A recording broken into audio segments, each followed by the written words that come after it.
The Return to Freud's Couch, Part 2. Months had passed since the first encounter.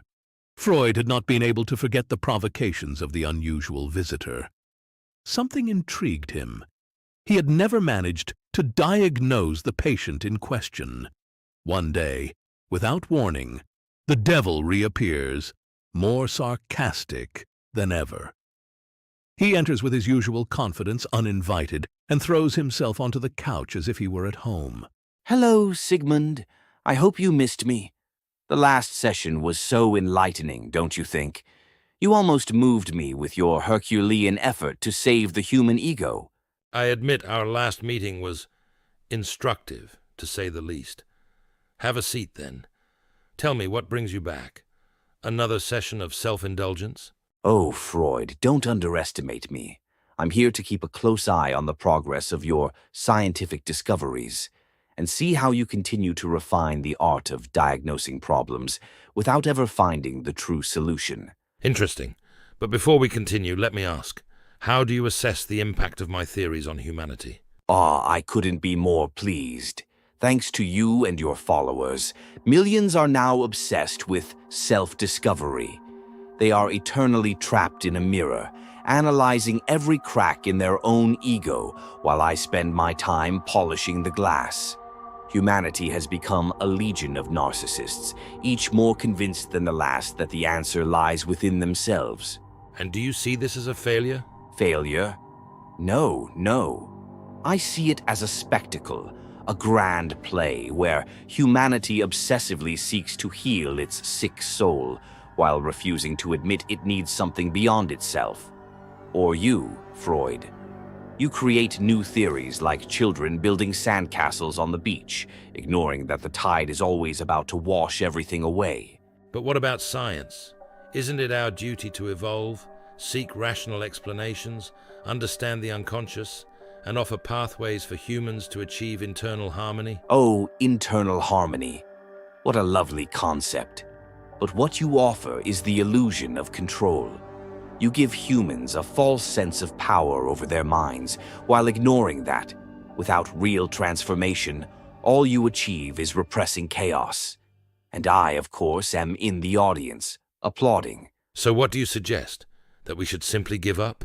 Abandon progress in the name of a mystical or religious vision? I'm not here to give advice, Freud. I'm here to enjoy how you, in your arrogance, believe you can heal the human soul with science, while the real problem is beyond the scope of any study, theory, or medication. You produce volumes and volumes of literature on the ego, the ID, and the superego, but none of it changes the fact that pride is what fuels it all. You think you're saving the world when, in reality, you're only strengthening what I've always wanted. The cult of the self. Interesting point of view, but psychoanalysis has brought undeniable advances. We've redefined the understanding of human behavior, mapped traumas, and helped liberate people from their shackles. Ah, of course. Freedom. That's the point, isn't it? Freeing people from their shackles, only to bind them to even subtler chains. You've become masters at exchanging one form of slavery for another.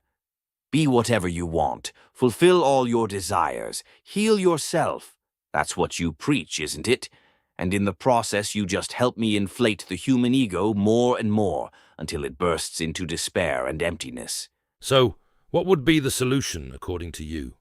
Blind submission to dogmas, denying human rationality, and regressing to ignorance. The issue isn't denying rationality, my dear, but recognizing its limits.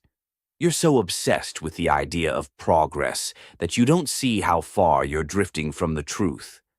As long as humanity continues to seek its own glory, believing it can save itself by its own means, I'll be satisfied. I don't need worship, Freud. All you need to do is keep believing that you can be your own gods. Silence settles in. Freud, in his analytical mind, begins to perceive the contradictions he himself faces while trying to solve problems that seem to transcend his theories.